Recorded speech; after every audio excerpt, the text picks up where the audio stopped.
It is now 5:49, and I hereby call the meeting to order. We are reconvening into open session now. No reportable action was taken in closed session. The board will be reconvening into closed session once the board meeting is over. Do I have a motion for action on student discipline cases number 26, 27, and 28? I so move. Is there a second? Second. Call for the vote.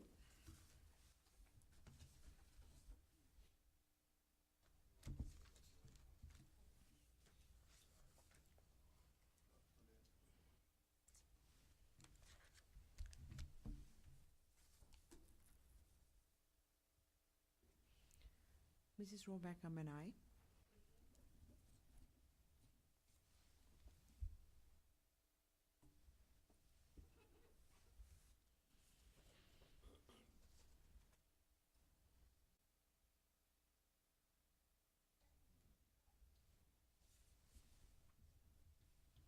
I'm an aye also.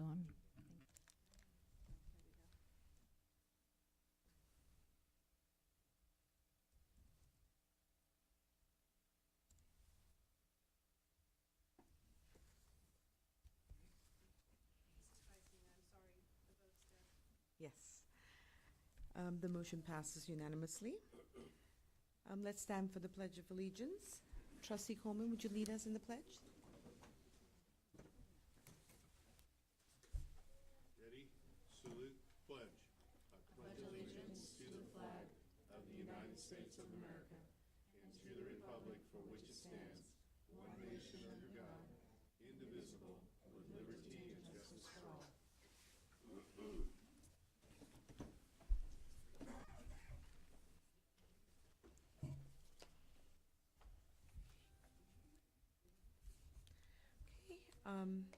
Moving on to the approval of the agenda. Is there a motion to make an amendment to the agenda? I'll move to approve the agenda with the change of moving the consent agenda at item 10.5. Is that 14.05, Tiffany? Between principal's report and general public. Okay. So after, move it to after the principal's report. All of the consent agenda? Yes, okay. Yeah, is that I second the motion.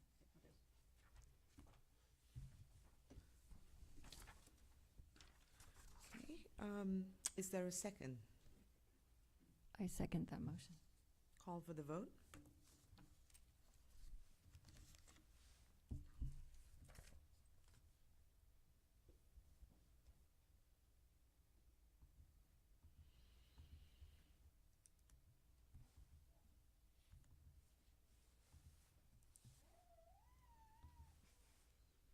I'm an aye, Ms. Rohrbeck.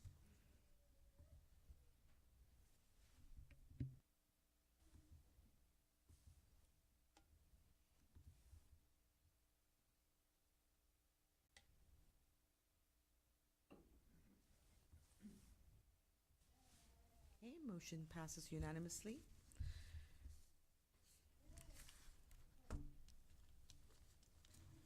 All right, moving on to recognition by Ms. Parley.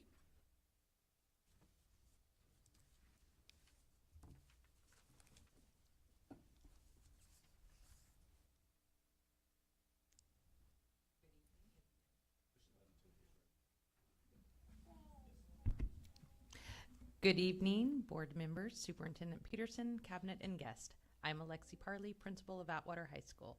Thank you for the opportunity to be here tonight as we recognize an outstanding student, Jocelyn Renteria, for earning the prestigious Girl Scouts of America Gold Award.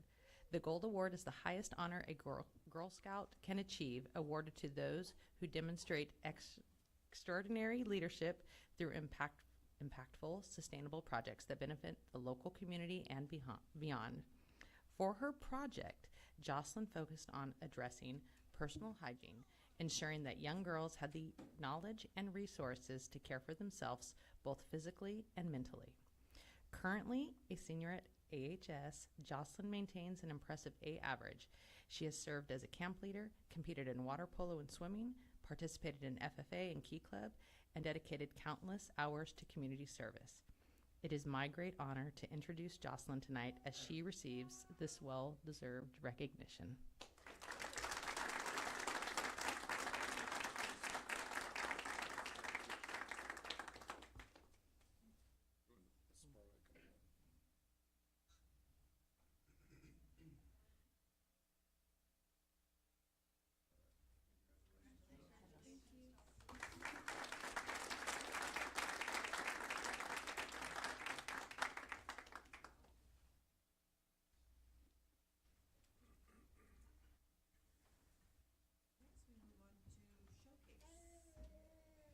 Mr. Hobbs?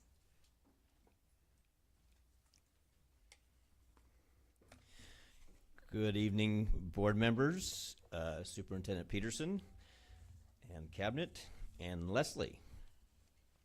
3 years ago, I presented at a board meeting the beginning of a pathway.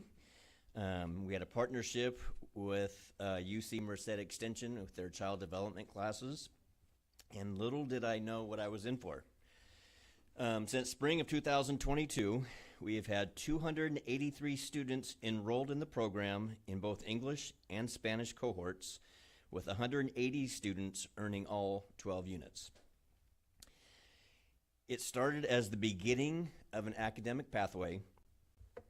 We were in hopes of our students would earn 12 UC Merced credits and transfer to Merced College to finish their academic credits and get their AA. And that was great. That was the original plan. Then in fall of 2024, conversations started happening with Eric Serrato, who's the executive director of the Workforce Development Board, Michael Pierrick from UC Merced Extension, Rosa Barragon from Merced County Office of Education, and myself. There was so many job opportunities and openings in Merced County, and there was not enough people to fill them. So we decided that we were going to develop a pipeline, and that's where our employment pathway was developed. Once our students finish 6 units, they are employable at a licensed center. MCOE offers internships, including placement at one of their Head Start sites, earning a stipend and receiving professional development in addition to completing the required fieldwork. WorkNet reimburses MCOE for on-the-job training money so that our students can be paid while doing their observation hours. Upon completion of their fieldwork and internship requirements, MCOE puts them through the interview process for full employment, part-time or full-time, and places them at one of their sites. I'd like to thank our community partners because I had no idea that Merced Adult School would be part of leading the charge in child development in Merced County. And when I say part of leading, it's like a cult out there. The huge group, and we meet monthly. It's been a great opportunity. At this time, I'd like to introduce one of our fabulous instructors, Monica Adrian, who might be related to half our district.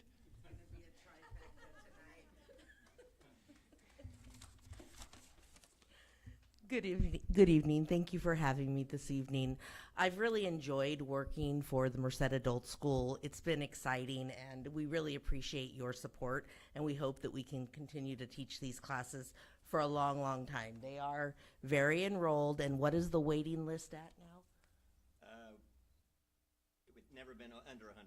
So they are the best kept secret or the worst kept secret in town. So I just wanted to share the 4 classes that we teach. The classes are through the UC Merced Extension, and so the students are earning college coursework. And we meet on Zoom, and we have found that has worked really well for the students, and it helps helps Principal Hobbs get his 12 hours per student. So, but it's wonderful. And yep, there are the 4 classes: Child Development for Education Professionals, Child Family Community for Education Professionals, Introduction to Curriculum and ECE, Culture and Diversity for Education Professionals.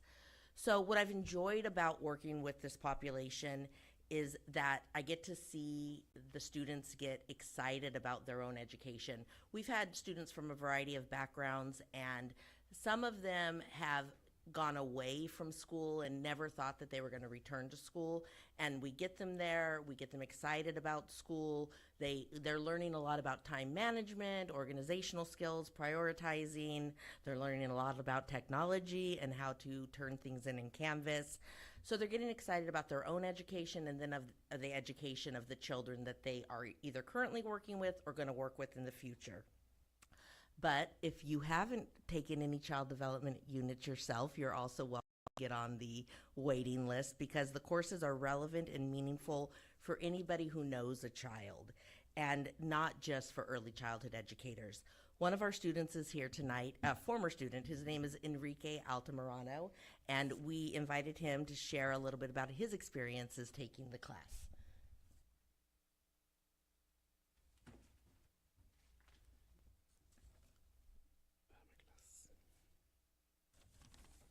Good evening, good afternoon. I am Enrique Altamirano. I am one of the former students that took this class. I'm employed with the Merced County Office of Fed for 20 years. I took this classes because as a brand new father of a 4-year-old, brand new father at age 43, I didn't know what to expect to be a father or to be a parent. These classes helped me not to teach me how to be a better parent, but also to help my current job. I currently work at a Merced County Office of Ed as a social skills trainer, and housed at HSA as a child development specialist, and I work with kids 0 to 5 who have substantiated cases with CPS. So that's my role. I teach the parents, the resource parents and the biology parents, techniques how to raise a child, do all the ASQs, the child development ASQs. This class helped me as a parent how to understand my child, how she's growing, different milestones from 0 to 5, what she's doing, what she's playing. I interact with her, play with her more, and it's exciting. I'm like, I'm 40 now, 47. My back is not in great health, but I still get down in my knees and play with her because she's learning, she's asking questions. I answer her questions, and so forth. So these classes are I really enjoyed them. My area of expertise was more in accounting, and my supervisor here, Monica, she's like, I need a male home visitor. Come try it. I was like, no. Remember, it's the Colt. Yes. I want to stay with my accounting, but no, she pushed me, and she saw the potential in me, and she's like, take classes. So I did, and I really enjoyed it. So keep doing what you guys do. Fund these classes for future new parents or anybody who wants to join them, and yeah.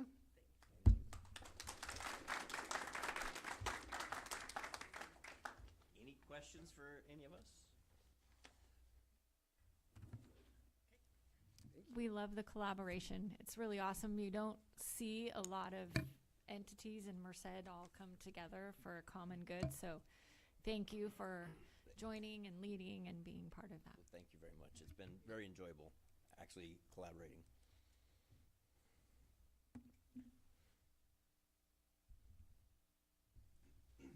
You ready? Okay. Good evening. I was going to start with my report and say that we're barely getting by since Mr. Coleman had to leave us.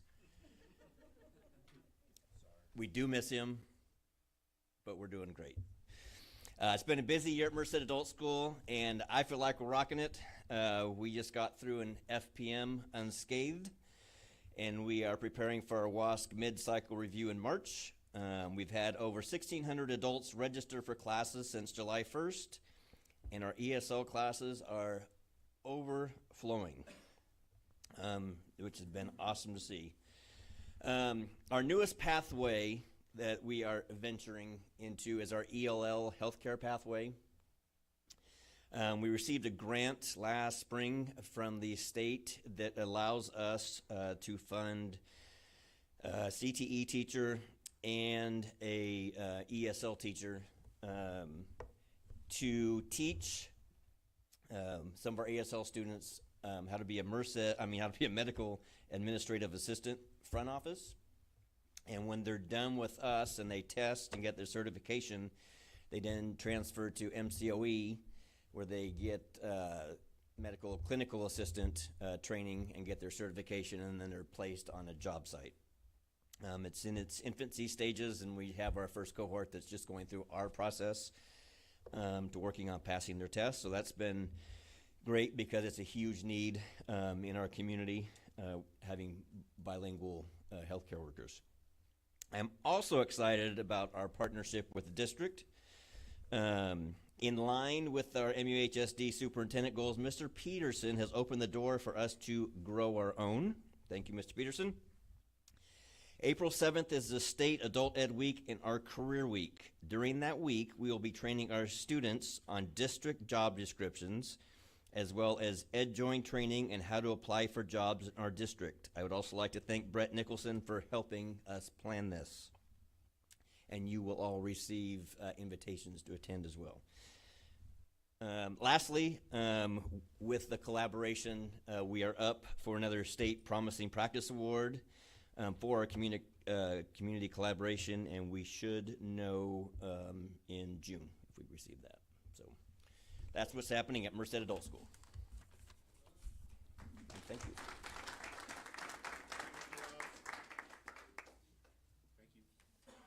Thank you, Principal Hobbs.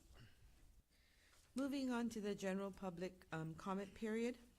The meeting is recorded. Individuals addressing the board are asked to fill out a speaker. Sorry. Oops. Oh, sorry. My apologies.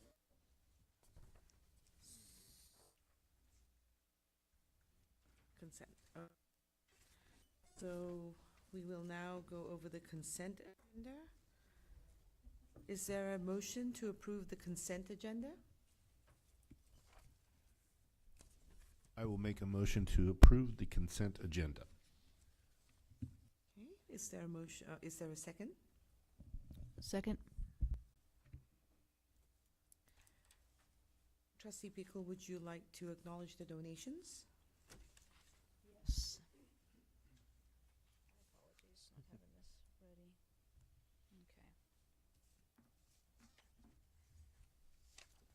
Okay. Okay. The district would like to thank the following for their donations: Atwater Falcon Quarterback Club, Lori Myers Jantz, Jeff and Betty Deno, Hoffman Electronic Systems, Clendenin Orchards, Jeff and Betty Deno again, Midge Eck, Merced School Employees Federal Credit Union, Garcia Brothers Trucking, Manjeet Naji and Harinder Naji, Rustam Falahadi and Rosa Maria Valado, Reno Brothers Trucking, Garcia Brothers Trucking, Cindy Ramirez, Pamela Merritt Bennett, and Kimberly Hawkins Gore. Thank you again for your donations. Thank you, Trustee Pickle. Are there any questions? I have a couple things that I just wanted to discuss on the ratification of contracts. The first three that are on here are for very sizable amounts of money. And I think we should probably have a policy moving forward that we don't put things on the consent agenda that exceed a specific dollar amount. I don't know what that dollar amount. The two items that are not actually things that you're approving are the warrant list and the ratification of contracts. In both of those cases, those are actually things that have already happened, and you're just getting a list of those things that have already been approved or have already happened. So you're just getting to see what was already done. So the top three on there, I believe, were curriculum items, which were on the January board agenda. So the board already approved those, and the Chromebooks was on last November. Okay. All right. Well, thank you. My apologies. I was not here in January, and I did not remember that. Okay. But Thank you, because I remembered I guess what I remembered was that we've always discussed Chromebooks, and I don't remember them being on a ratification of contracts before. Was that typical? What usually will happen is you'll approve them, and then once the contract actually gets into the system and is executed, and then it's already happened, it will then show up on the ratification of contracts. To comment on your request, though, we can set a dollar amount. And it really doesn't matter if it is new or if it's old. If the board wants something to be on the action agenda item that is a particular dollar amount, that's fine. We just need to know how you all feel about that. And certainly if it's a new item and you want a particular dollar amount, we can do that. I would like that, so I don't know if that is a modification of a policy or what we need to do. Yeah, we'll bring that back to Okay. you in March. Thank you. The other item, 14.09, which is the architectural services, was that also presented in January? No, the two items that are in the past are the warrant list and the ratification. The other items are actually current that are on the consent agenda for approval. Okay. Can we just get a little bit more context on the architectural services? It's not quite $500,000, but I do recall other architectural services being part of the action agenda, and would just like a little bit more information here. Yeah, every 5 years, I believe it's 5 years, we go out for contract for architectural services and we get RFPs. We get services from at least 3 that we're going to use for that 5-year period, and then those fees are locked under that structure once we approve them at that time. So when a project comes up, then we use one of those 3 as our architect for that, and they usually are going to do it based on anywhere between 9 and 10% of what the expected cost of the contract is. So you're not actually approving an actual project today. It's just that we will be using this particular company for the engineering and architectural services. The bid and the project will actually be a standalone item that will come probably next board meeting. And then the contract gives you an estimate of what it would be based on what the actual project cost is. So if the project cost comes in lower, that's actually going to be a lower cost. If it comes in a little higher, that would be a little bit higher cost. So it's basically just a notification that that's the company we're going to move forward and who's putting the plans together for the project that will be coming. So you did an RFP and you received multiple, Every 5 years we do, yes. okay. And typically, I guess, again, on RFPs, we're shared the various different folks who've applied. And then you tell us why you recommend we go with whichever group. So this, I guess, is different. We don't do an RFP on every project. So probably, what, 3 years ago, 4 years ago?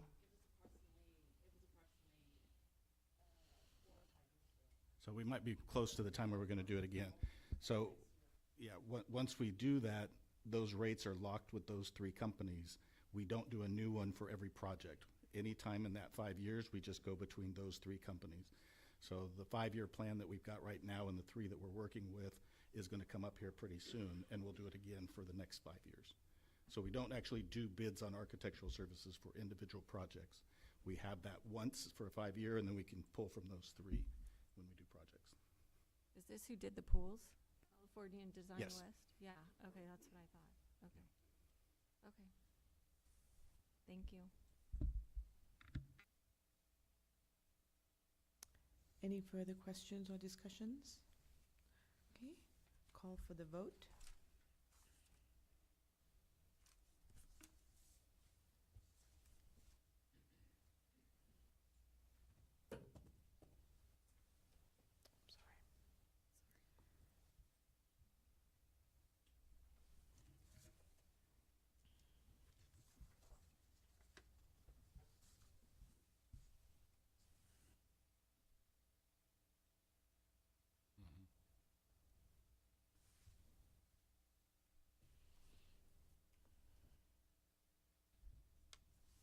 Mrs. Triestina, the It didn't. internet is not work, oh, here we go. Okay, there you go. Okay, thank you. The motion passes unanimously. Yeah, that wasn't about you, Kyle, you're safe. All right, with the approval of the consent agenda, I would like to introduce the incoming Principal to Buhack Colony High School, Kyle Mesa.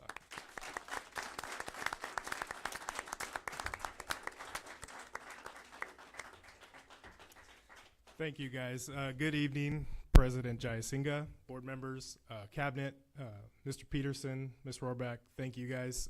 Really appreciate the opportunity. I'm very excited to start meeting with the teachers, the teaching staff, all staff, my admin team over there, and just start planning and getting going to get our, get the ball rolling into summer, into the next school year.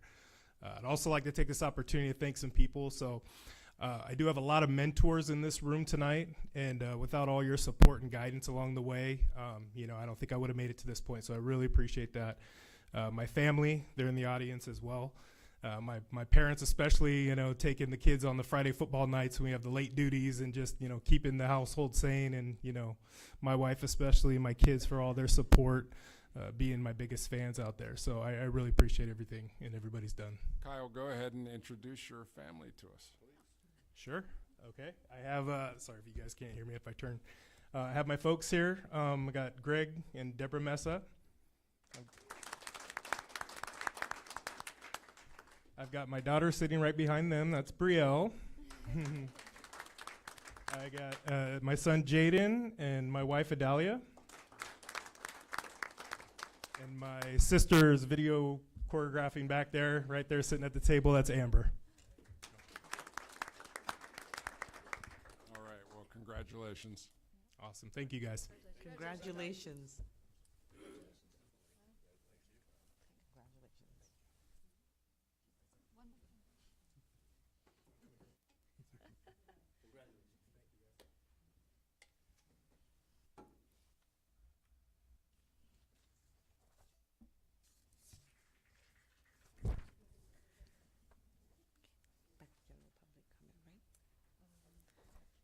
We go back to public comment? Okay. So we're going now on to the general public comment period. The meeting is recorded. Individuals addressing the board are asked to fill out a speaker card located in the back of the room. Complete a blue card to speak to an item not on the agenda, and a yellow card to speak to an item on the agenda. Please return the card to the administrative secretary of the governing board. Individuals addressing the board shall be limited to 3 minutes each, with no more than 20 minutes per topic. During this portion of the agenda, the public is invited to comment on items which are not on the agenda, but are within the subject matter jurisdiction of the Board of Trustees.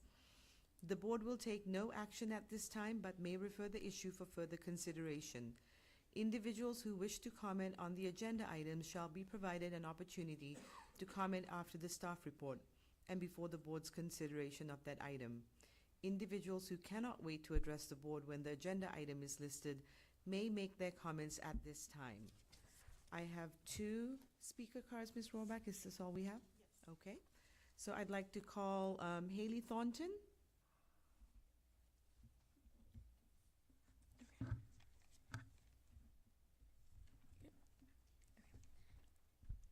Good evening to all. I'm a senior at Merced High School, and today I am here to advocate for the life of the school's rally at the Merced High campus. A couple of months ago, our school's rally were uprooted from our school year with little to no warning. The rally was officially called off a day before our scheduled rally, not only for that event, but the rallies as a whole, with the exception of our back-to-school rally and senior walkout rally. These rallies that were canceled have been canceled mid-school year, and Merced High School is the only school in the Merced Union High School District that does not have rallies, due to it taking up too much instructional time. With that being said, wouldn't it be within the best proposal to reconsider all school activities, such as sports or clubs, that have to be excused during the school day? We believe that all of these activities should be within the high school experience. Though the Executive Student Council has communicated our shared beliefs with admin, we feel like it was taken lightly and rather brushed off. With that being said, I have a representative who has experienced leadership in student body and activities such as rallies here to speak more on the leadership student perspective. Thank you for your time.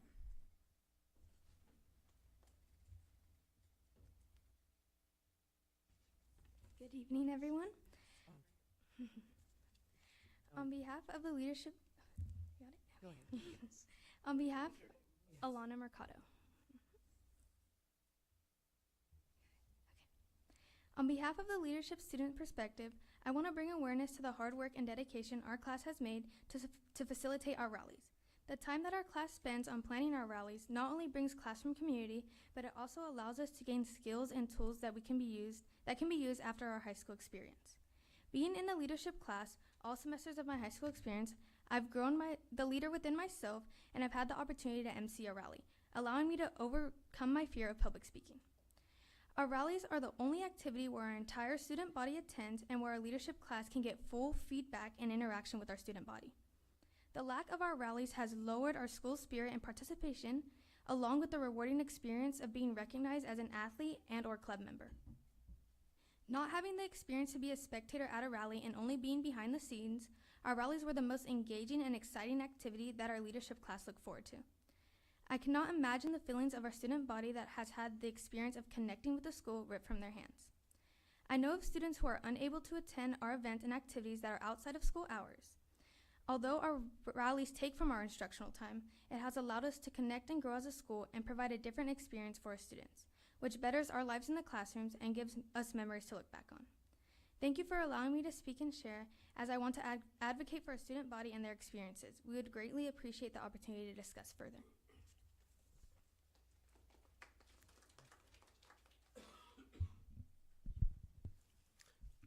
Well, I just want to say thank you both for coming out and speaking on behalf of your student body and everyone else. We don't get that many students up here, so it's appreciated, and it definitely, at least I'm going to ask about it, so we'll see.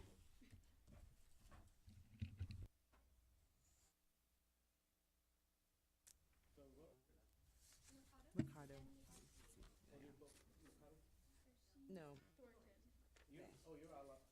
Here are the, yes, sorry I didn't say your name out, but you were the second speaker on the card.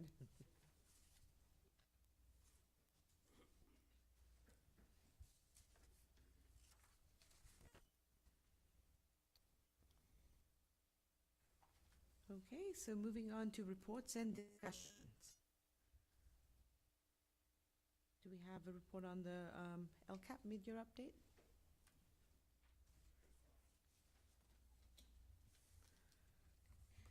Good evening. Tonight we're going to share the mid-year update on the LCAP.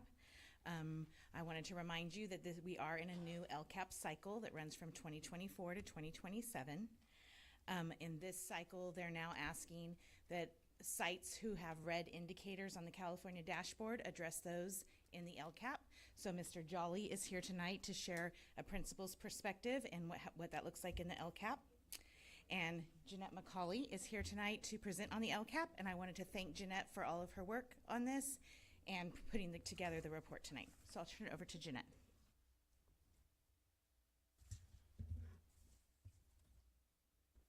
Down. Okay, thank you. Good evening, Board President and Board members. I am Jeanette McCauley here to talk about the mid-year update. So again, as of last year, this became a requirement that we are to present the LCAP not only in June to you guys, but also do a mid-year check.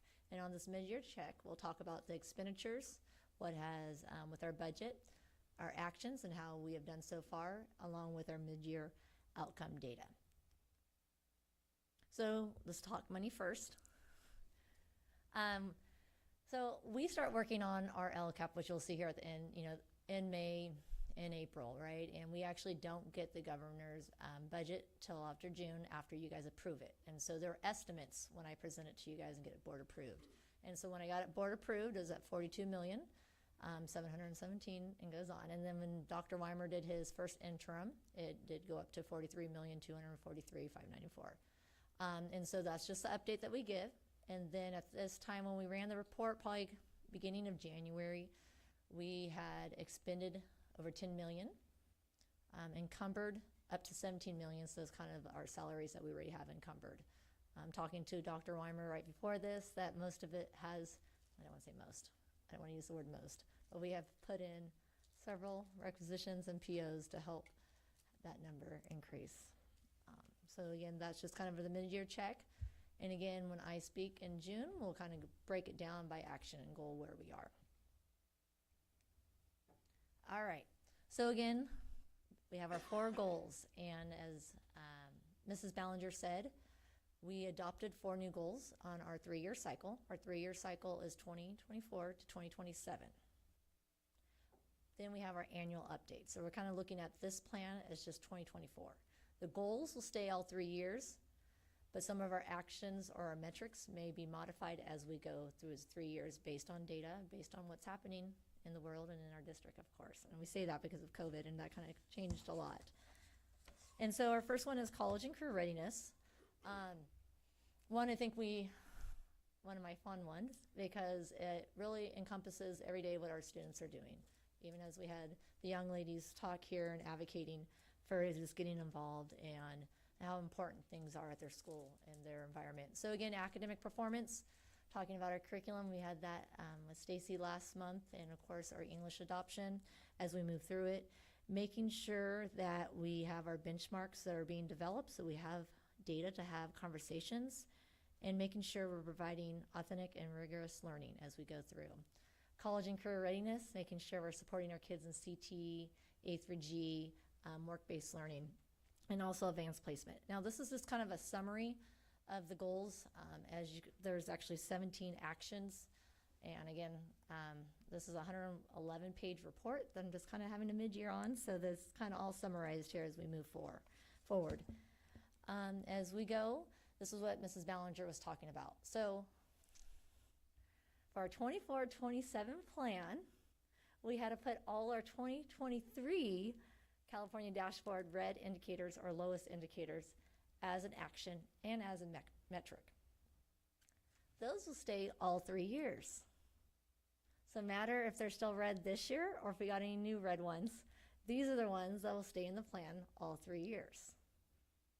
And so as you see behind, when we're talking about the California dashboard, it is broken up by the district, and it's how we have our state looking at our data and how we do each year. And that's kind of how they have a color scheme. Red is the lowest. And so any of the lowest performing indicators is what we had to put in our 24 to 27 LCAP. And so overall, half of them we did improve on these in 2024. Other half we have kind of stayed in the lower indicator again. However, when we're looking at the sites in the district, each site came up with their own action and metric.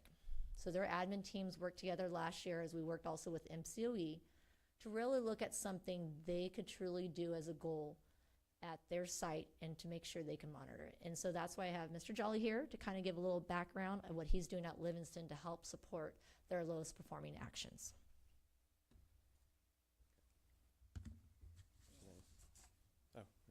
So good evening, President Jayasinga, Board, Superintendent Peterson, Cabinet, and Mrs. Rohrback. So at Livingston, our areas that were red are the math for overall, our English learners, our Hispanic students, and special ed. Our CCI was red for English learners, and our English language arts exam was red for English learners and socially economic disadvantaged. So starting actually in the spring, as Ms. McCauley was saying, we did start some planning. So we got people together in committee. One of the things that came out of that was we decided our English learners need some additional support. So we pulled the team together, the English Learner Success Managers. So they are a cross-curricular team, includes our school psych, sped teacher, regular teacher, instructional coach, myself. And we were lucky at the beginning of this year as well for Ms. Ballinger to share a resource with us through the Merced County Office of Education, their multilingual learner network. So we've been participating in that, and the guidance through that is just working through improvement science. So it's workshops. There's a speaker there taking not just our district, but others in the county through that process. So that's been a learning opportunity and capacity building for my team. So other things that we did this year were to our DNF grade mark analysis. So every quarter, so we've done it twice so far. We had through the first quarter and after semester, looking at all of our students, what their DNF grades were marked out by department and then also individually. And the purpose there is, of course, to have people share best practices. So what's working in terms of grading or instructional practices, That is something we're going to continue to do forever. It's a best practice anyway, so we will continue. Again, that's another thing as well in terms of capacity building. Part of a Grow Your Own is the Grow Your Own goal is also having our department chairs work through that process and then lead their own departments through that. Counseling, we've done transcript reviews, looking at testing data for placement, pathway course enrollment as well too, to make sure that students are where they need to be and they're actually getting a complete pathway. Starting in the spring last year, we also set up 2 PLCs. Our math department, they set their own goals. The 2 big goals they wanted to work on were building thinking classrooms, which has been a professional development for math teachers for the last, this will be the 3rd year, with training through MCOE and of course other venues.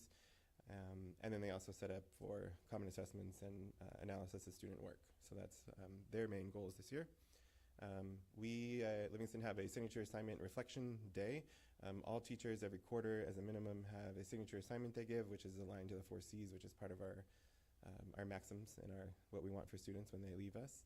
And so that was another opportunity to make sure that every single kid is reflecting across all curriculum. So this is our 2nd year of doing that. Empathy interviews, we've conducted quite a few. So our English language success managers, as well as our leadership team met with students. We met with other teachers just to find out how can we support students, what's working, what isn't, and come up with some ideas. And then most recently, the LPAC testing campaign is something that we've done. So we realized through those empathy interviews that students don't necessarily they don't see the value in the exam. And so we did presentations to students, every single English learner student, including the ones who were on waivers. And we held a parent information night as well. So that was also very eye-opening because one of our parents said that she didn't understand why her student wasn't reclassing yet because she had good grades, good behavior, and otherwise was doing well. And so then that was a perfect opportunity and a good piece of information for us to know that we need to do more to educate our parents about the reclassification process. So that was exciting and good to know. I mean, unfortunate, of course, because you don't want to hear that someone doesn't have all the information, but it is good to know that we have people need more and we can give it to them. So, but in terms of updates, we were very excited in December when the dashboard data came out. Our CCI overall for our school went up 15% to 56%. Our English learners were at 9.9%, which was again startling. So we were very excited to go up to it went up 9 points to 18.4%. And our long-term English learners, which is a new indicator this year on the dashboard, went up 9.8% as well to 18.9%. So for us, that's huge because that just is our goal for students. We want them to be college and career ready. And so having that data is very encouraging for all of the work. And again, it's just more motivation to keep continuing so our students can move forward. Other next steps we have to do, of course, is we need to continue our PLC implementation. So that means some more training for our teachers next year, perhaps this summer. Or the end of the semester if we get all those things together. Again, that's applying improvement science principles and the cycles. And then in terms of English learners, we want to continue. We've done a series of English learner shadowing, and so we want to continue to do that and share the data back to say, here's what we notice in classrooms is happening, what students are doing, how much they're using language, and use that as a continuing monitoring for how they're doing. And next year, we will do our caseloads. So our English language English learner success managers will have caseloads of students that they'll just meet with periodically to mentor them, find out how they're doing, and provide support. So that's what we're doing at Livingston. Any questions? Oh. I don't know if it's I was going to make you sit and wait till they ask you. Okay. Thank you, Mr. Jolly. Thank you. Again, I was a little more distracted. I think half your speakers I was not prepared for this evening and got me a little distracted. But our local control accountability plan is really bringing up together what we're doing around our district and hearing from our community where we need to move forward. And again, the LCAP is just a portion of our funding that we receive from the state and the federal. And so when we're talking about the LCAP, we're also talking about the California dashboard emphasis of the different indicators. And yes, a lot of, acronyms with that CCI, the college and career ready, indicator. But kind of just summing it up, is everything that Mr. Jolly just said, we're doing across our 4 goals. We're doing across our district. And that's just one site that he tried to quickly summarize in a couple minutes what we're doing. We're doing great things. And with the LCAP, we're able to put our goals, our actions, and metrics out there, get feedback, and continue looking at our data to help us move forward. And throughout the year, we really are implementing some great stuff. And so again, some of the metrics, so there are required state metrics and there's also local metrics. And so again, there's certain things we have to put in the LCAP and there's certain things that we choose to. And we try to choose what we have aligned with our superintendent goals. So everything we're kind of sharing today really looks at what you guys approved last month with the superintendent goals. So again, our main ones for college and career readiness are the CAS scores, and we are kind of inching up on some of them. But it's really having those conversations. Again, when we're looking at our state scores, please remember it's 1 year that students take it. It's their junior year. It's really what are we doing throughout those 4 years. And Mr. Jolly did a nice job summarizing how we're looking at our different subgroups to making sure that we are helping, supporting, scaffolding, and interventions along the way as we look at these. So again, this is just a summary as we move forward with our goal 1. We have it live on our website, our LCAP dashboard. So if you ever click on that and just go through the data, and those are more local measurements.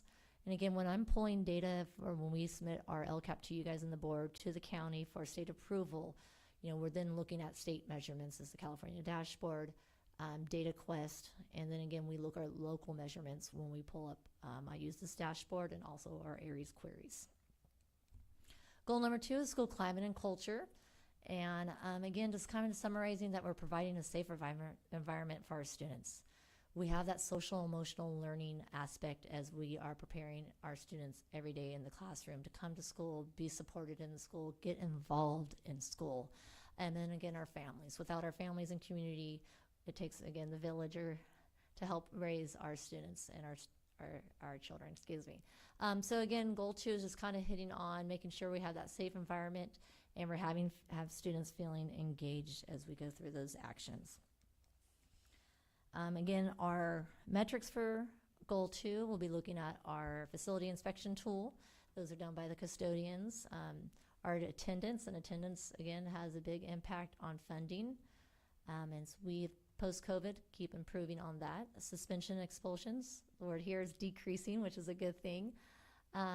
Grad rate stayed about the same, but we're fantastic in the state already. Our extracurricular is about the same.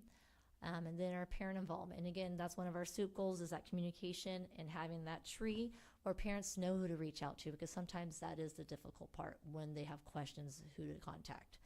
But the California Healthy Kids Survey is a great way that we get to see what our 9th and 11th graders and all our East Campus students, how they feel about connectedness, safety, and again, our parents' input there. And that's increasing, so that's always a nice sign, because that is the annual survey that we distribute.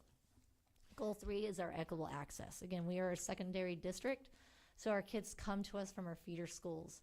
And so when we're thinking about who we get in our classrooms every day and where they're coming from, they're all coming from different backgrounds, different academics, everything's different. So how are we providing those scaffolds, those interventions to support? And so that's where our equitable access comes in, to make sure we're there to support our students in academics, career, and social emotional learning. And again, we have a couple pages on this one. So we also throw in our technology, our child development center, our nutrition, and our transportation. And so those are some of our actions. And then the metrics are a little more challenging on this one when we're looking at how we are implementing our standards or curriculum. And throughout your guys' board meetings throughout the year, you get to hear reports from our different departments sharing all the great things that we're doing. So really a couple of the big ones here is just our English learner progress, and then now working with Mrs. Mendoza to get that spring survey out to our students. And so again, looking at what the results are and how we continue to help improve our nutrition. Lastly is our goal 4, and this one changed a little when we added effective, engaged, and innovative staff, and to make sure that we're having continuous professional growth for supporting ongoing student improvement and achieving our district goals. And so again, here not only are we trying to make sure our professional development is focused, as Mr. Jolly was talking about his English learners, and making sure we're understanding which subgroups, where our data comes from, who we need to support. That is when we're looking at our professional development here in Goal 4 and making sure that we are looking at the data, and of course going backwards on supporting our backwards designing. Kind of go through our HR data here is more fully credentialed and appropriately assigned, and most likely if there's any Discrepancy, it's our athletic coaches who are typically single subject teachers and not PE teachers. And so sometimes that leads to discrepancy there on appropriately assigned. And then, of course, continue supporting our professional development. We are very lucky in our school district that we have our induction mentors, we have our instructional coaches, we have administrators, we have a full team of support to always help our teachers and our staff as we move forward. So again, this is an annual process, so we don't stop on getting the word out. We want to hear from our families, our students, our staff. And so we start in the fall with the school sites, but each school site has at least two meetings where they share what the LCAP means to them and what that looks like at their site to get feedback. And then we move into the spring when it is Mrs. Ballinger, Ms. Calderon, and myself. And so again, doing a little different. There are required meetings that we must have or feedback that we must have. So we reach out to our unions. So that's why we have CSEA and our DTA. Our District English Language Advisory Committee, that's a requirement through the state. We'll reach out actually to the county office, SELPA, which is our special ed support. And then our students that we actually now have rotated every site. It's our third cycle, so it's kind of exciting that we've gone to that. We go sit with the students to get their feedback, very relaxed. We have nutritional services bring the lunches in, so then that's one of our questions that we're able to get some responses from. And then this year we're doing 2 forums, so I'm not sure if you all had the chance to make it last year where we in Atwater, we brought in all our supports that fall under the LCAP, starting with SROs, to intervention coordinators, to instructional coaches, to AP, CTE, our nurses. We have a table for each of them if you ever came to an 8th grade parent night, and we kind of set that up so families have questions. Instead of coming to Mrs. Ballinger and myself, we actually have the sources there. And so we'll be hosting one there at BUHAC for the north and at at Merced High School for the south. And so this is something we tried last year, and this is our second year that we're trying on both sides of our district to see if we could, again, provide opportunities for our families and students who may have questions to actually have the people there who have the answers for them. So I said I was going to say it 10 times, and I have it. We're doing great things. MUHSD is doing amazing things. It's great to hear from students, to hear what they have to say. It's great to go to our schools and see the great things that we're seeing every day. We know there's still improvement, and there will always be improvement, but we're being aware of that. We know where we need to move. And that's one thing about the LCAP. We're asking for always feedback to help support all families, our community, to see where they need us to go for them. So thank you, guys. Question, Ms. McCauley. Parental participation shows a decrease. Is that necessarily a negative, or is it just maybe parents are getting the information they need in all the different ways we provide it? That is fantastic. So parent participation is one I've battled with MCOE for a while. It's a state requirement to track it somehow. And so we chose back to school night. But how do you really summarize how many parents showed up? And so it is, the ACE, Associate Principals of Teaching and Learning, provide me the number of how many families they feel like showed up. We're not counting each individual parents because now we have split households. And so again, it is a perspective from a teaching and learning. Some of them try the Minga app, some of them try this, some of them still try papers. So again, it's an estimate. And so if we're looking directly at that percentage, it's kind of hard.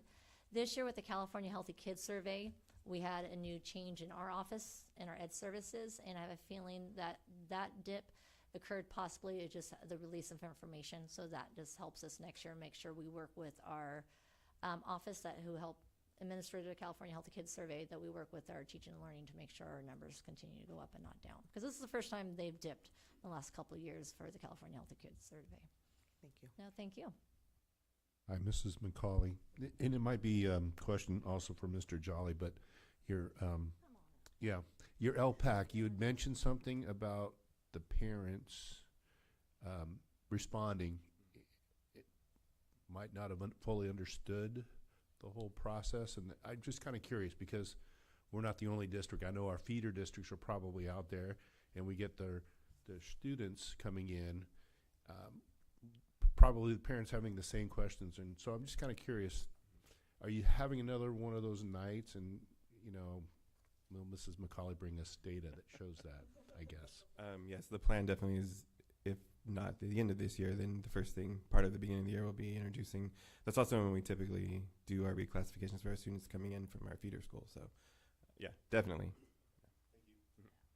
We actually had that discussion yesterday where Mr. Jolly brought up what they were doing. It could have been 2 days ago. And then the other sites were like, let's do this in the fall. So right before we do the LPAC interims, because that's something now the state has released, so we're implementing those, we could truly then share with families what's going on and have the kids hopefully take it a little more buy-in or seriously. So then we know what scores and how we can improve from the interims in the fall to truly LPAC testing, which is the summative in the spring. And so most of this testing is awareness, right? And making sure they understand. And so the state, and I could talk data, so I'm trying not to, but the state, brought in LTELs, which is long-term English learners. They're not going to be in 3rd grade, 4th grade, 5th grade, right? We're at the high school level will be the ones mainly with that data. And so there's, of course, a lot more when you're looking at our long-term English learners that not just an LPAC score has impacted them over their 7 years being in EL. But it's exciting to hear that the sites heard what Livingston's doing, and now they're kind of running with it. And so that's why, us really looking at the data and the continual collaborations is really helping everybody just keep rolling with ideas.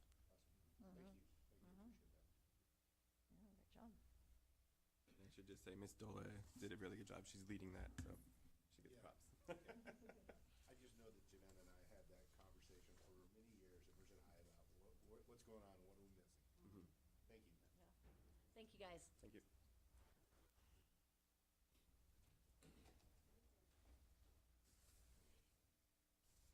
Okay. So next on the agenda, Employee Association's comment period. Do we have representatives from the District Teachers Association or the CSEA invited to address the board? Yes.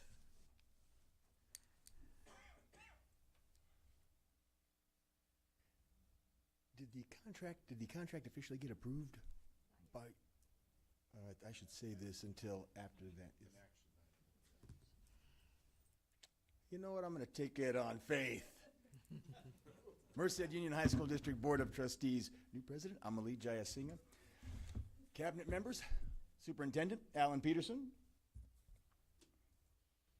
I am school bus driver Ennis Morrison in my 3rd year with our district. I would like to thank you and the California School Employees Association leaders for upgrading school bus Oh, you guys haven't done this yet. You haven't done it yet. It has to be officially approved. I'll hold on to this. Sorry for that.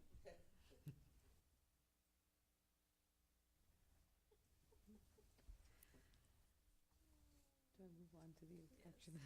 Okay. Well, we're going to move on to the action agenda then.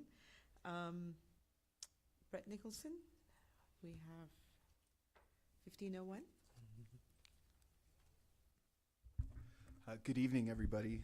Tonight we are seeking approval for an increase in compensation rate for substitute teachers.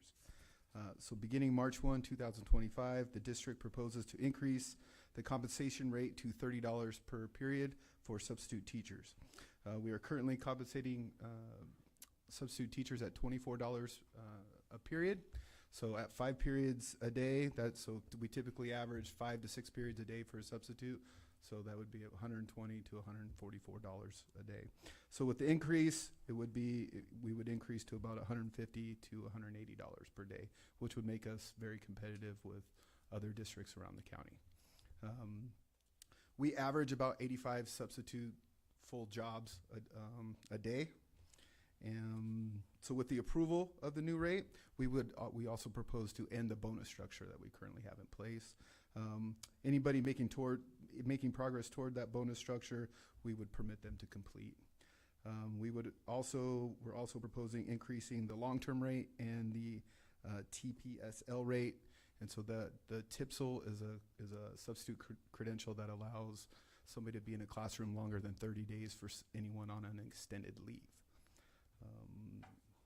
So the superintendent recommends the Board of Trustees approve the new compensation rate for substitute teachers to be effective March 1st.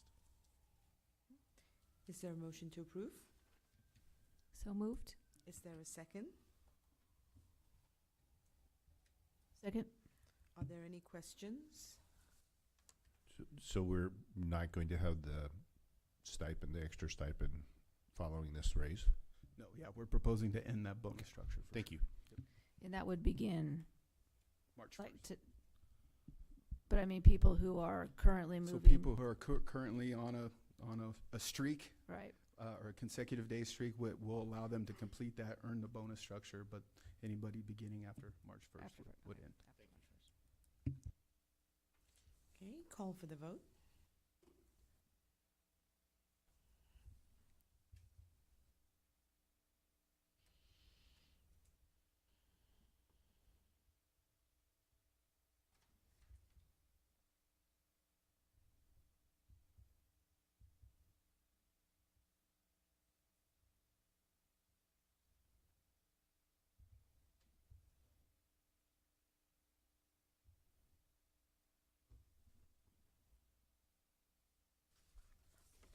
Motion passes unanimously. 1502. Still you. 1502. All right, good evening. Tonight we are proposing the district calendar for the 2026-2027 school year. So we are proposing a first read with a possible adoption, and we would also recommend adopting a resolution for a holiday observance to allow us to move Lincoln's Day during that year. So the district works collaboratively with all of our feeder districts to build a calendar so that we're able to take recesses and holidays at the same time. So we met with feeder districts on January 9th this year. We also provide this data to our labor partners in the DTA and CSEA. So that collaboration, along with attendance and historical parameters, were used in the development of the calendar. So the superintendent submits the proposed school calendar for a first read with a possible adoption and recommends approval to adopt the resolution for holiday observance, which will allow the district to observe Lincoln's Day on Friday, February 19th, 2027. Is there a motion to approve? I approve observing Lincoln's Day on Friday, February 19th, and adopting the resolution without a second reading. Thank you. Is there a second? Second. Are there any questions? Okay, call for the vote.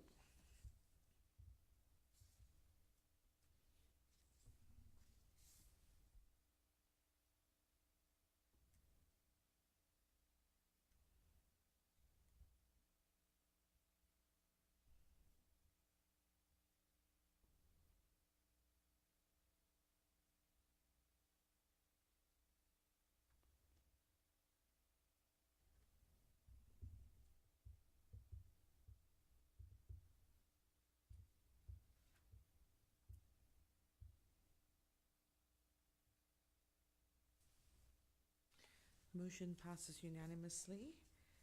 Still on to you, Mr. Nicholson, 1503. Yep, Mr. Morrison, here we go. All right. All right, tonight we bring before you we propose the ratification of the 24-25, 25-26, and 26-27 school year contract between CSEA Chapter 252 and the Merced Union High School District. Negotiations began in June of 24 for a successor agreement on a 3-year contract with CSEA. We reached a tentative agreement on January 21st, 2025, and the agreement was presented to the CSEA chapter membership and ratified on February 3rd. Some of the highlights of the agreement are that we agreed to a bonus structure that mirrors the one that we settled on with DTA, so $5,000 over the next few years, and COLA for the next 2 years as compensation. We also agreed to we also have a new agreement for bus driver compensation, so moving bus drivers to range M and beginning them at column 6.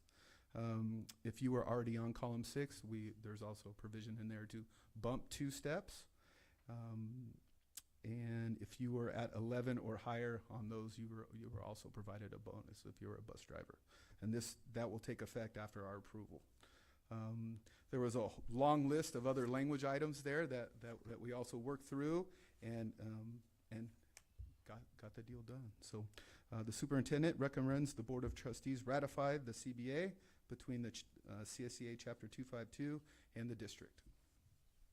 And just a quick piece of information, there were no votes from CSA when they had their meeting. Thank you. Is there a motion to approve? So moved. Is there a second? Second. Are there any questions? Call for the. I just wanted to say great job on everybody's part. And like Mr. Morrison, I think we're all appreciative that the bus drivers were equally taken care of. Yes. Yep, we're all very excited. Call for Can we allow Mr. Morrison to speak now? We got to vote. Oh, sorry, we haven't voted. Got ahead.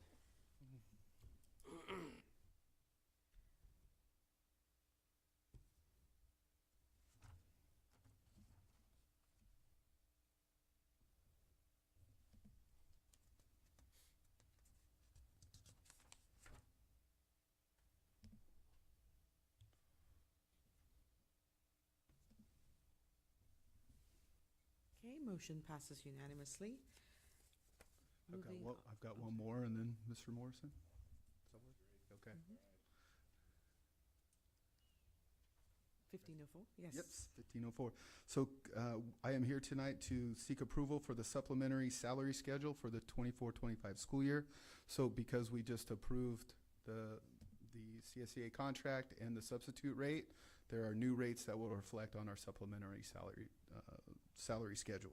So that is the substitute teacher rate and the step increase for substitute bus drivers to M6. So that's presented there for you. The superintendent recommends that we approve the supplementary salary schedule for the rest of this year. Is there a motion to approve?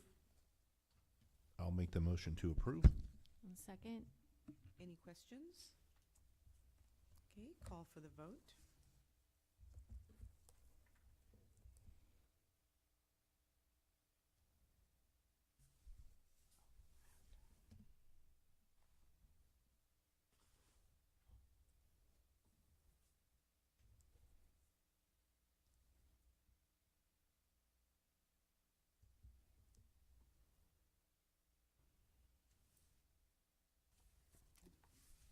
Thank you. Motion passes unanimously. Thank you, Mr. Nicholson. Okay, would you like to come up and give your remarks? Yes. Board of Trustees, President Jayasinga, Cabinet members, Superintendent Peterson, thank you for upgrading school bus driving's classification to M and for rewarding loyalty with additional steps and bonus pay. This dramatic upgrade reflects a broad and profound reassessment and valuation of the responsibilities and challenges of school bus driving. It is an act of magnum recognition and appreciation. This reclassification is tremendously uplifting, powerfully encouraging. It is a mighty affirmation of our worth and a resounding endorsement of our contribution to the education of our district's students. On behalf of our fellow school bus drivers, retired school bus driver Bradley Haven and I thank you wholeheartedly.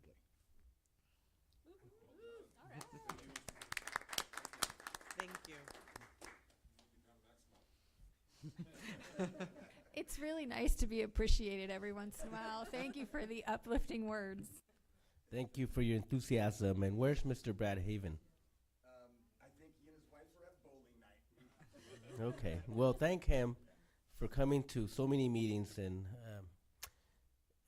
being here for you guys. Trustee Valadez, yes sir, will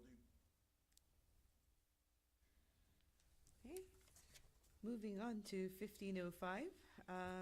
Ms. Ballinger? Good evening. I'm here tonight for the adoption of freshman seminar curriculum. The Merced Union High School District's Educational Services team collaborated with diverse stakeholders, including teachers, administrators, instructional coaches, teacher librarians, and counselors to consider and revise the freshman seminar curriculum. This is coming to you a little bit differently than most curriculum because we did this one in-house, and it We use Canvas, which we already have an existing contract to. So we're just asking for your approval of the content for the course so that that becomes district adopted curriculum. So the superintendent brings before the Board of Trustees a recommendation for freshman seminar curriculum adoption for a first reading with the possibility of adoption.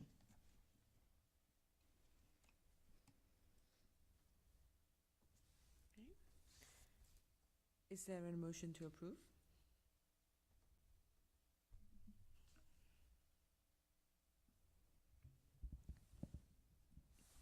Can I ask a question first? Is it okay? And then I just, so the course is, it's on Canvas. Is there anything within the content or any assurance that kids won't just end up on Chromebooks? The course resources are in Canvas, but the teacher teaches from those resources in the classroom. So the curriculum itself is housed in Canvas, but the students aren't necessarily working in Canvas to work through the course. It's not like an online course you work through. It's not set up like that. Okay. That's just where we're housing all the resources. Perfect. Thank you for that clarification. Did you have a question or? Yeah, okay. So then I guess the other question is, does the teacher just follow this sort of outline and fill in with any kind of resources or material they like, or do they have specific materials to utilize? There are specific materials in the Canvas course. This is just a big overview. They have a much more detailed curriculum guide that they're using. Okay. Under college and career readiness, I wondered if it's possible to add something about trade schools and community colleges. I don't see anything about trade schools, and I feel like that's with our CTE pathways. That's going to be a perfect place for some of our students. Not everybody's going to go to college. Yeah, that's covered in like more of the detail. And if you look under the college and career readiness, couple up above from career exploration, we're using California colleges, which we've talked about before, that includes all of those things and careers. So like this is just like that big picture. We do address the trade schools in that part. Okay, thank you. We agree. Okay.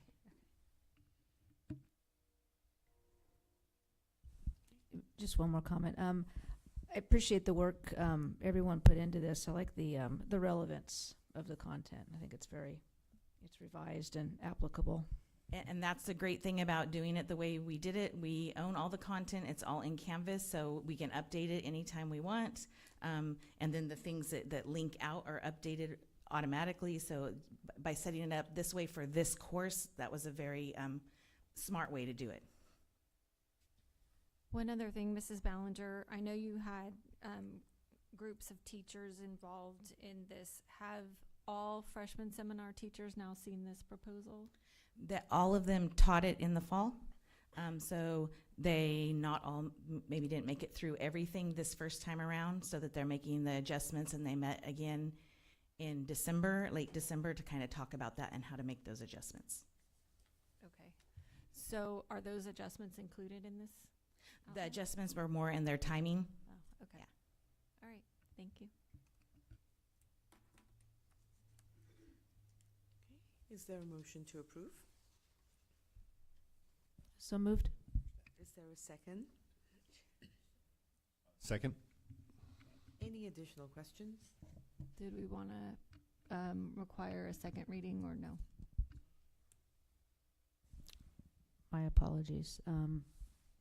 Is there any opposition to making a motion to approve and waive the second reading? No. Okay. Then can I modify my motion to approve and waive the second reading? And Mr. Coleman seconded? Or- Yes. Oh. And no additional questions? I have a comment. So I just want to thank the team, because there's a lot of stuff in here that we've been talking for a while. And so I think we got a lot of stuff in there. I don't know now if it's too much, but I think, Tiffany and I had questions about career preparedness and some other things I just forgot. But I know that a lot of them are included here now. So thank you all to the whole team. Thank you.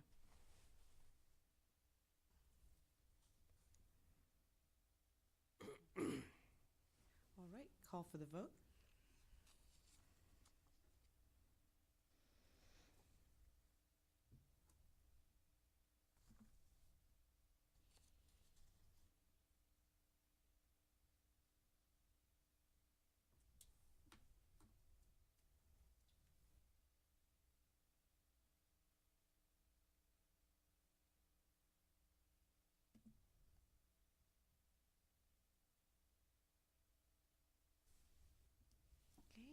Motion passes unanimously. Moving on to 1506, Ms. Ballinger. This one's for the adoption of the health curriculum. Merced Union High School District contracted with Instructure, which is Canvas, to build a custom curriculum aligned to the California State Health Standards and the California Healthy Youth Act. Is a little bit different with this one because freshman seminar didn't necessarily have state standards that we had to integrate, whereas health does.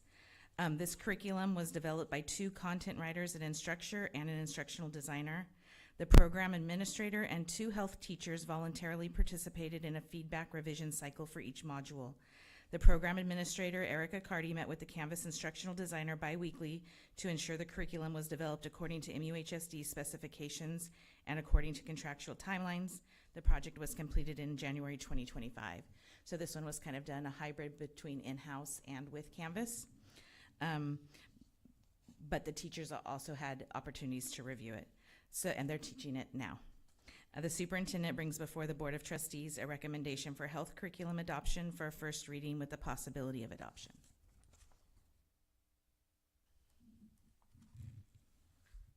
Are there any questions? Okay, is there a motion to approve? I move to approve the Health and Wellness Life curriculum on the first reading. Is that how we say it? Is there a second? Second. Are there any questions? Call for the vote.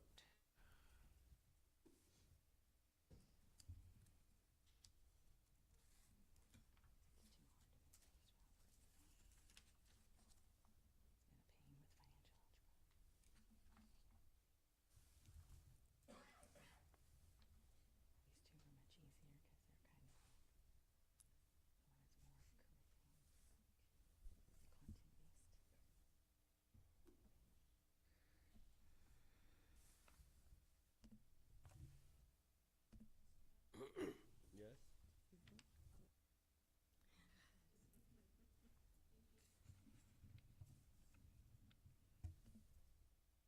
Okay, motion passes unanimously. Thank you. On to Ms. Garman and 1507. Good evening. I'm here tonight seeking approval of a revision to Board Policy 5131.9 on academic honesty. It includes recommended language from CSBA around the use of artificial intelligence. I'm also seeking approval for adoption of a new board policy 0440.1 around generative AI use. CSBA has publicly said as of last fall, 2024, that they're not going to create a model language policy for a standalone thing that schools can go by. They prefer to integrate language like what is suggested for the academic honesty update, and similar to what we approved last February in 24 to student use of technology, employee use of technology. Updates were made at that time a year ago. And so our lawyers from AALRR crafted the 0440.1 policy to ensure legal compliance, and it contains information that is not otherwise addressed completely with some of our existing policies, so we think it would be beneficial to have this in place given the nature of the evolution of AI in education. The superintendent recommends approval of the revisions to Board Policy 5131.9, Academic Honesty, and adoption of new Board Policy 0440.1, Use of Generative AI, for a first reading with possibility of adoption, thereby waiving the second reading. Any questions? Okay. Is there a motion to approve? So moved with adoption on the new proposal the first time around. Okay. Is there a second? Second. Any other questions? Okay. Call for the vote.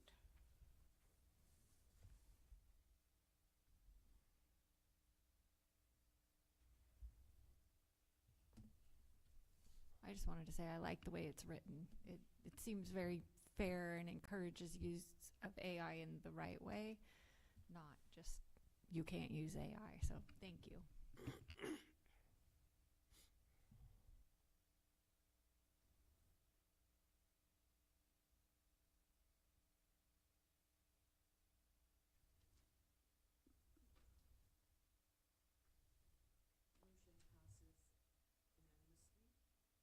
Thank you.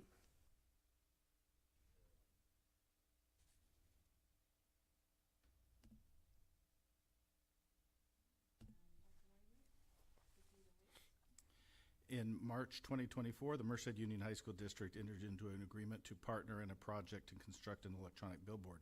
The property owner has approached the district for a second and third billboard project on Sycamore and at 3105 G Street, which is the DISC. The project will produce an ongoing revenue source. Proceeds will be used to fund student programs and facility upgrades. This public-private partnership will also provide ongoing marketing opportunities, allowing the district to advertise its programs and educational opportunities. Staff will bring back a resolution that establishes an oversight committee and guidelines on how the funding can be used. Superintendent recommends the board approve the electronic billboard, you see where my mind is, electronic billboard project, and delegate the authority to the superintendent to revise, finalize, and execute the agreement.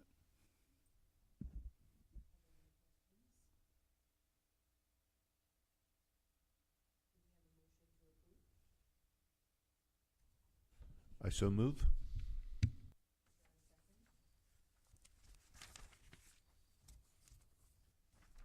I thought we were going to modify this slightly and bring it back for final approval next month. Did I misunderstand?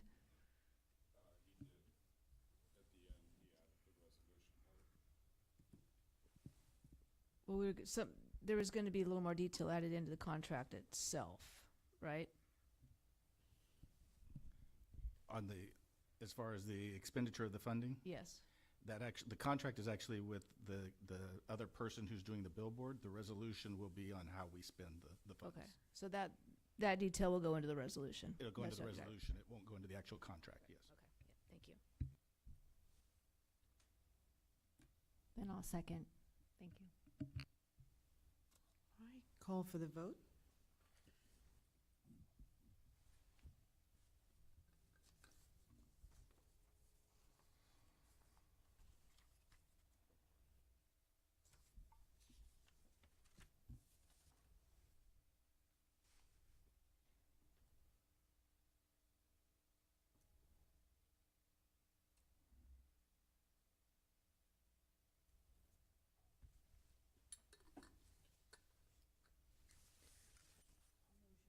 Passes unanimously. Thank you. Moving on to item 1509, the Merced County School Association. So do we need someone who would like to, so who from the board would like to participate? I would like to nominate Mr. Coleman. There's an There's alternate as well.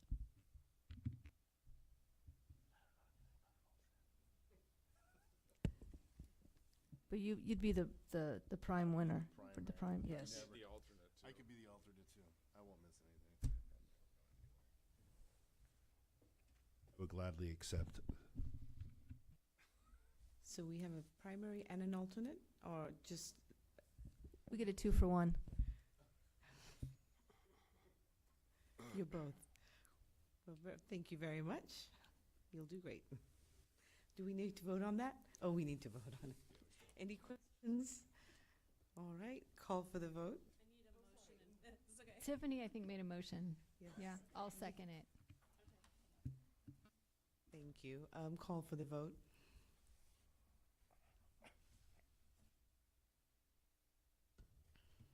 Thank you, Mr. Coleman. I'm very appreciative. Yes, thank you very much.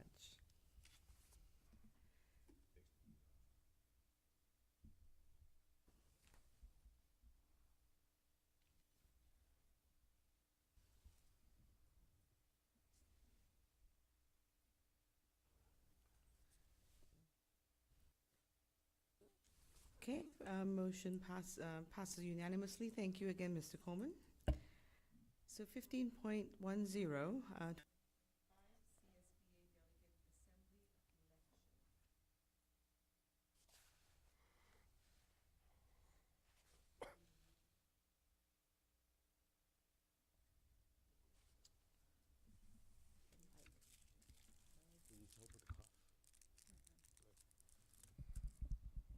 so we need someone from our board as, We can nominate anybody. That's correct.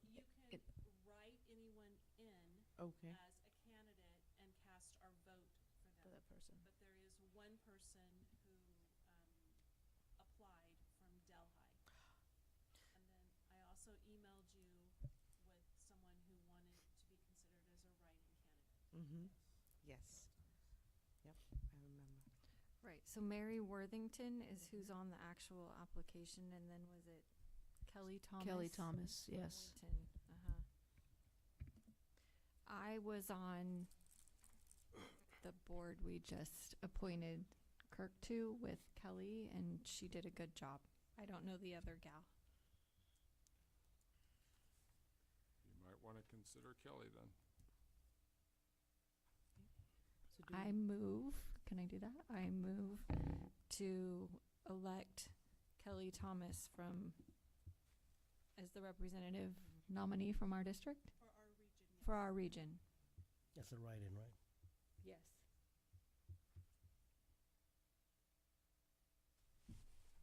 Do we have a second? I'd second. Okay, any further discussion? Okay, call for a vote.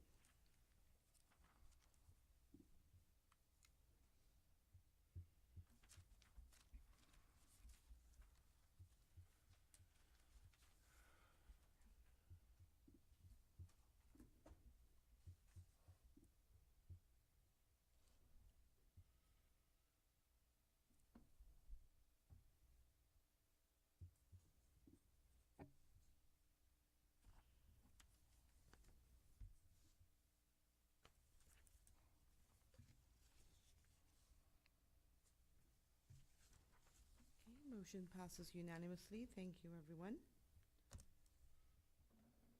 All right, that's the end of the action agenda. Moving on to superintendent's report. Thank you, President Jayasinga. Just a reminder to all of our seniors and their parents, the MUHSD local scholarships are open until February 26th. Please visit the Going Merry website. I don't send out very many district-wide emails, but I did this week. I believe you all read that. The concern was over immigration issues and our process and role in that.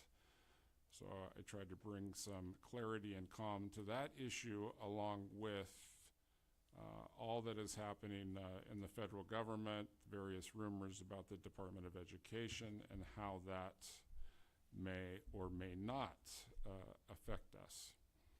And we don't expect it to affect us as far as budgetary allocations at this time. This is the time of year when we are out and about seeking feedback on how to make improvements to our district. I'm just about done with cabinet evaluations.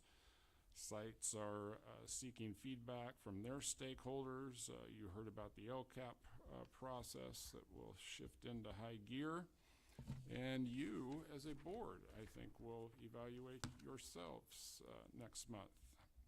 We are finalizing DO office plans at the business park. Melissa will do an update for you on that process next month. I encourage any of you, because that's going to be a complete campus, it's new.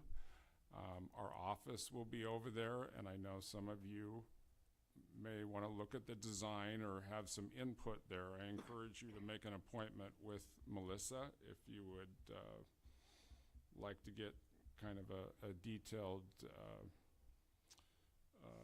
explanation of where we are in that process and share your feedback with her. And that is all I have. Thank you. Okay, thank you, Superintendent Peterson. So moving on to board communications. Trustee Pickle, would you like to go first? I actually, I do not have anything at this time, but thank you. Trustee Coleman? Yeah, I've got a couple of, first of all, I want to say congratulations, though Kyle left, but that I'm very excited to see him as the principal of Buhack Colony. I know he'll do great things. Had an opportunity to visit a couple of sites. Last week I did see the Restorative Justice League, I don't want to say rally or assembly, but it was a gathering. I mean, they worked with their freshman students, and it was well designed, and the students that were there, the freshmen that were there, were definitely getting into that, so that was nice to see. Went out to Livingston last week, watched the Livingston series game for girls basketball. Always fun to go back into the small gym and remember, thank goodness I don't have to worry about that anymore. Was able to watch the GB Golden Valley boys versus LCAP boys game a couple weeks ago, and I think they're playing tonight. They are. All right. Attended the CTA dinner. That was nice. The kind of the highlight, I guess, of my month of January was I had the opportunity to go visit Assembly members Soria and Alanis, and I spent about an hour with each of them and a variety of topics that we covered, but the one that I worked on the most with them is the transportation and the electric, the busing, right, and how the charging. I went through quite a bit with them, and so I think we have some members of the assembly now listening to some of the concerns at a high school, and it was myself and Zach from Gustine, and one representative from Modesto, and we all, voiced the same concern of how it was laid out. So rather than go into details, if you guys want to, I can obviously let you know, or I'll communicate with Alan and send that out. But it was a really good visit, just to say, to be able to go in and have a conversation with them and let them know, hey, this is what's going on for us real people doing the job every day. So that was really good, and I appreciated that time that they gave us. Thank you.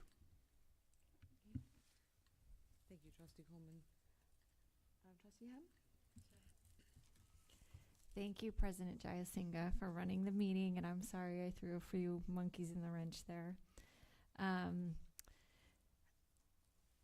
Superintendent Peterson, I hope you'll look into the rally ban comments from the students at Merced High.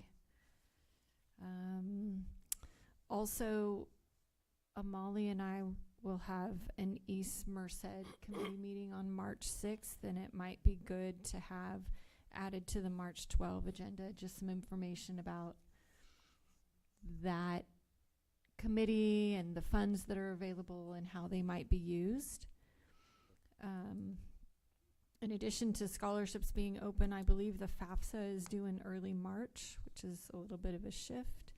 And I got to attend the Golden Valley Merced High basketball game a week or two ago, and it was a packed house. It was very fun. Merced led the whole way and then lost to Golden Valley. So anyway, getting some great basketball this season within our district. So, but thank you again, Mrs. Jayasinga. Thank you, Trustee Ham. Trustee Valdez? As always, I just want to thank everybody for staying till the end, even if you don't have to. But I think all of you are supposed to be here, so. But thank you all. Have a great month. Valentine's Day. Thank you, Trustee Valdez. Just a couple of things from me. The LCAP and Atwater girls basketball teams made a basketball fan out of me. Got to watch a nail-biter of a game. Very exciting. So looking forward to many more. Wanted to say congratulations to the Golden Valley Decathlon team for their repeat win this year. Exciting times indeed for them. And then to everyone who, works for our district, thank you to each and every one of you for what you do day in and day out for the success of our students. We appreciate it. And with that, if there is nothing else to say, no, nothing else right now. Okay. Yes. So we will adjourn back into closed session at this time. It is now 7:25.